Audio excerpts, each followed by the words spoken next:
एक बार मंजुलपुर नामक गांव में दो भाई सुनील और सुधीर रहते थे। बड़ा भाई होशियार मगर घमंडी था और छोटा भाई सुधीर बहुत दयालु था और लोगों से बहुत नरम दिल से पेश आता था। रोज सुबह सुबह सुनील अपने काम पर निकल जाता, 4 बोरी नारियल खरीदता और गांव के बाजार में बेच आता।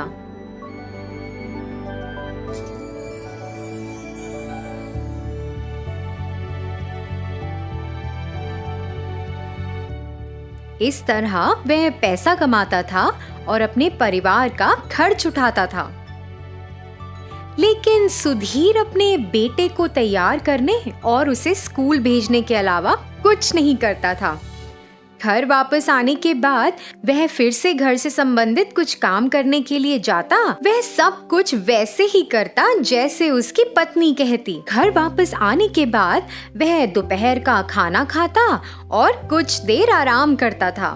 लेकिन लीला, जो उसकी पत्नी थी, अपने घर के कामों को पूरा करने के बाद सिलाई का काम करती थी और थोड़ा पैसा भी कमाती थी।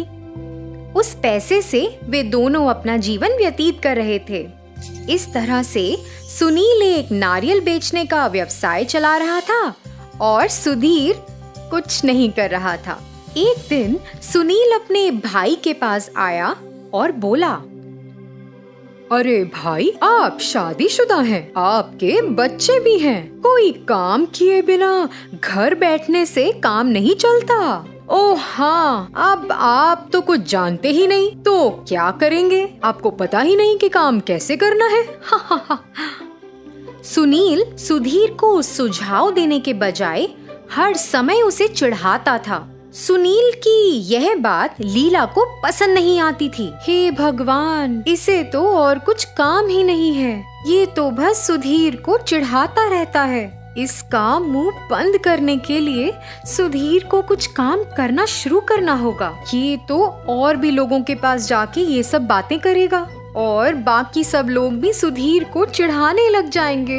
इन सब बातों से परेशान एक दिन जब वह अपने विचारों में खोई हुई मंदिर से अपने घर वापस आ रही थी, रास्ते में अचानक एक संत ने कुछ कहना शुरू कर दिया। अपने पति की चिंता मत करो। और तुरंत लीला उनके पास चली गई। संत ने अपनी शक्तियों का उपयोग किया और उसके हाथों में एक छेद वाला करछुल दिखाई दिया। यह करछुल लो और अपने पति को दे दो, इससे उसकी किस्मत बदल जाएगी। लेकिन जब वह इसे ले रही थी तो उसके मन में एक सवाल आया। स्वामी जी, इस करछुल के साथ मेरे पति क्या कर सकते हैं? बेटी, भाग्य तुम्हें रास्ता दिखाएगा। बस इतना कहकर संत लीला को घर भेज देते हैं। लीला ने यह सोचना बंद नहीं किया कि करछुल उसके पति के लिए कैसे उपयोगी होगा। सुधीर ने अपनी पत्नी के हाथों में करछुल को देखा और उसे लेने और देखने के लिए दौड़ पड़ा। लीला, तुमने क्या खरीदा है? एक करछुल? वाह वाह, बहुत अच्छी बात है। यह करछुल कोई साधारण नहीं है, यह बहुत शक्तिशाली है। यह हमारे भाग्य को बदल सकता है। इसके अलावा यह करछुल तभी काम आएगा जब इसका उपयोग आप खुद करेंगे। तभी ये हमारे जीवन को आगे बढ़ने के लिए मदद करेगा। हमारे गांव के संत ने यह बात स्वयं मुझे बताई है। अच्छा, तो इसका मतलब है कि करछुल एक जादुई चीज है। उन्होंने मुझे ये तो नहीं बताया कि वह जादुई है या नहीं, लेकिन ये कैसे उपयोगी बनेगा यह हमारे पर निर्भर है। ठीक है, चलो एक काम करते हैं। चलो इस करछुल को किसी तरीके से आजमाते हैं ताकि पता चल सके। हाँ, ये ठीक है, अच्छा विचार है, चलो करते हैं। तो इस तरह से सुधीर करछुल को पकड़ता है। लीला विभिन्न प्रकार के भोजन तैयार करने के लिए हर चीज को कम से कम मात्रा में तैयार रखती थी, जिसे करछुल के साथ परोसा जा सके। सबसे पहले उसने समोसे को तलने के लिए गरम तेल में डाला। सुधीर ने समोसे को तलने के लिए करछुल का इस्तेमाल किया और उसे तेल से बाहर निकाला, लेकिन कुछ भी नहीं हुआ। उन्होंने मिर्च उठाई और तेल में डालकर उसे तलने दिया। इस बार भी सब कुछ वैसा ही था, हमेशा की तरह। तीसरी बार जब वह जलेबी बना रहे थे और तलने के लिए उन्होंने करछुल का इस्तेमाल किया। हालांकि शुरू में तो बस 4 ही जलेबी थी, लेकिन अचानक सैकड़ों जलेबियां तेल से बाहर निकलना शुरू हो गईं। सुधीर और लीला दोनों इसे देखकर आश्चर्यचकित हो गए और उन्हें तब उस करछुल की शक्ति का एहसास हुआ।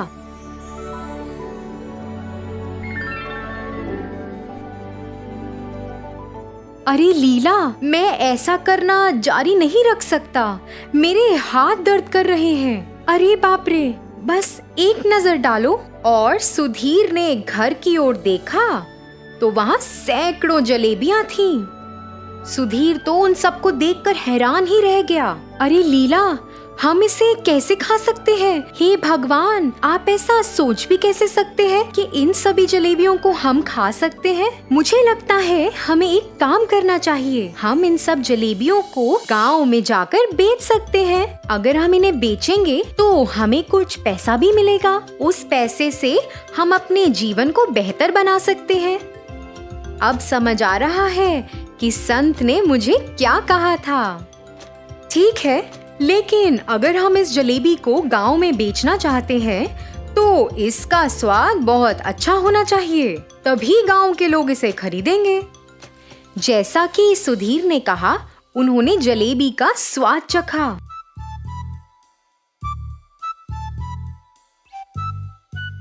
उन्होंने तुरंत तय किया और पहिया गाड़ी में गर्म जलेबी की व्यवस्था की और उन्हें बेचने के लिए गांव के बाजार में चले गए। जलेबी ले लो, ताजा ताजा गरम गरम जलेबी। इस तरह वे गांव में चले गए। जलेबी की सुगंध ने ग्रामीणों को उनसे जलेबी खरीदने के लिए मजबूर कर दिया।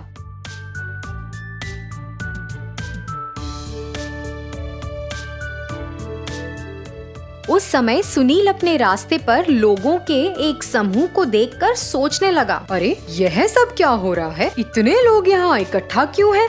मुझे लगता है कि कुछ तो हो रहा है। वाह वाह, यही सही जगह है मेरे नारियल को बेचने के लिए। उसने ऐसा सोचा और वहाँ चला गया। जैसे जैसे वह करीब गया, उसने खुशी खुशी जलेबी बेचते हुए सुधीर और लीला को वहाँ देखा।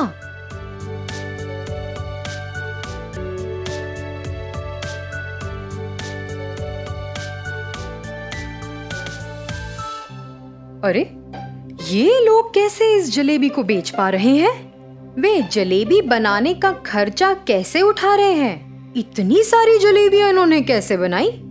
अरे ये तो संभव नहीं है। ये कुछ तो अजीब है, मुझे जांच करनी चाहिए। जब वह ऐसा सोच रहा था, एक ग्रामीण जो सुनील को पार कर रहा था बोला, अरे सुनील, तुम यहाँ खड़े होकर क्या कर रहे हो? अपने भाई से सीखो। वे तुम्हारी तरह सभी लोगों को बेस्वाद नारियल पानी और इतना महंगा बेचकर धोखा नहीं दे रहा है। वह जलेबी बहुत स्वादिष्ट है और लजीज भी है। ग्रामीणों की टिप्पणियों को सुनकर और अपने भाई सुधीर की सफलता को देखकर सुनील को ईर्ष्या होने लगी। इस तरह अपमानित होने के बाद सुनील सुधीर और लीला का पीछा करने लगा जब तक कि वे घर वापस नहीं आ गए। सुनील खिड़की के पीछे कहीं छिपा हुआ था और अपने भाई और लीला को सुनने लगा। देखो लीला, हमने इतनी कमाई की, क्या आज रात हमारे लिए ये सारे पैसे गिनना संभव है? अरे हाँ, चलिए एक साथ गिनती शुरू करते हैं। तो इस तरह से वे दोनों गिनती पूरी कर लेते हैं और उन्हें ये बात अविश्वसनीय लगती है कि उन्होंने एक दिन में 8,000 रुपए कमाए और वह बहुत खुश थे। लीला, चलो हम इनमें से 6,000 रुपए मेरे भाई सुनील को दे देते हैं, उसकी मदद हो जाएगी। मुझे पता चला कि उसका व्यवसाय घाटे में चल रहा है। यदि हम इसे देकर उसकी मदद करते हैं तो इससे उसे एक अच्छे व्यापारी से अच्छे नारियल प्राप्त करने में मदद मिल सकती है। फिर उसका व्यवसाय अच्छा हो सकता है और उसका परिवार खुशहाल रह सकता है। क्या कहती हो? जी, ये ठीक नहीं है। वो हमेशा आपको टोकता रहता है और आपको बेकार समझता है, और आपने देखा नहीं आपको कैसे चिढ़ाता है वो। आप क्या भूल गए हैं? हम अब पैसा कमाने में सक्षम हैं, इसलिए आप जो चाहते हैं वो कर सकते हैं। और फिर सुनील शुरू से ही सुधीर और लीला को सुन रहा था। उसे अपनी गलती का एहसास हुआ और बिना किसी दूसरे विचार के वह सीधे अपने भाई सुधीर के पास चला गया और उसे गले लगा लिया। उसने अपनी गलतियों के लिए माफी भी मांगी। जैसे कि सुधीर ने सुनील की मदद की, इससे सुनील का जीवन आसान हो गया था और उसने अपना व्यवसाय उचित स्थिति में कर भी लिया था। यहाँ तक कि सुधीर और लीला ने जलेबी बनाना जारी रखा और उन्हें रोजाना गांव में बेचा और पर्याप्त पैसा कमाया। इसी तरह उनका जीवन बहुत सरल हो गया था। तो बच्चों, इस कहानी से हमें क्या सीख मिलती है? एक बुद्धिमान व्यक्ति को अपनी प्रतिभा का दुरुपयोग किसी दूसरे को पीड़ित करने के लिए नहीं करना चाहिए।